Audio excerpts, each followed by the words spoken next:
can't talk about the UFC without chatting to you about the UFC. I mean, what a insane entry into the UFC, to the world that you've had. What's it been like? It's been amazing, you know what I mean? The past 12 months of my life have been completely different to any 12 months before it, but I've always sort of come in my future. I've always envisioned it, I've imagined it, and we're only just getting started, believe me. But you know, really the crazy thing with you is you have had a meteoric rise, not just sort of in the cage, but outside of it. Your popularity has been huge. I really do think that you can only compare it to Conor McGregor, and I'm not just saying that, I genuinely believe that. Even with 3 fights, maybe even a little bit ahead of him in terms of popularity and like personal brand. I mean, what's it like going from a couple of people know you who follow MMA to one of the most recognizable faces in the sport? It's sick. It's brilliant, you know what I mean?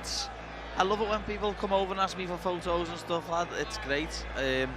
Without them sort of fans, I wouldn't be getting the recognition I get. So every single time I'm out there and people ask me for photos and stuff, I love getting them with them. I just always say please. Manners cost nothing.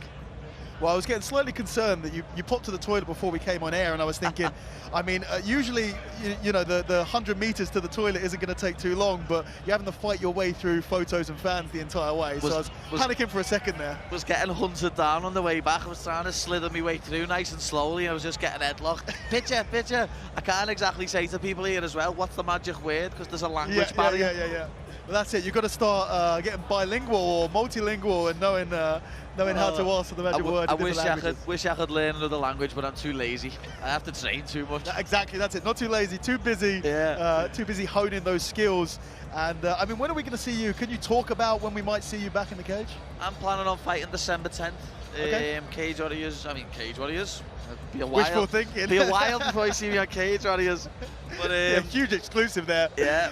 UFC 282, lad. I'm planning on fighting on that December 10th. So I'm just waiting for an opponent, lad. I'm waiting for someone to step up and sign on the dotted line. You know, everyone talks about the baddie, everyone talks about fighting me, but when the contract's in front of them, you know, they're not as confident.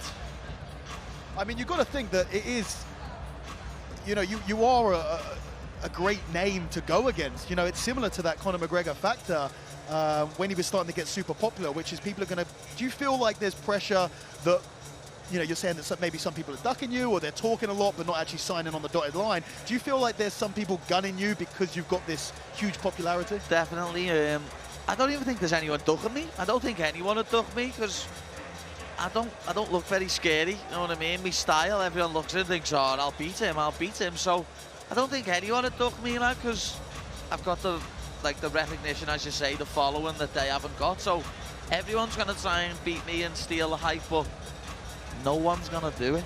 When you fight me, lad, the world knows who you are, you know what I mean?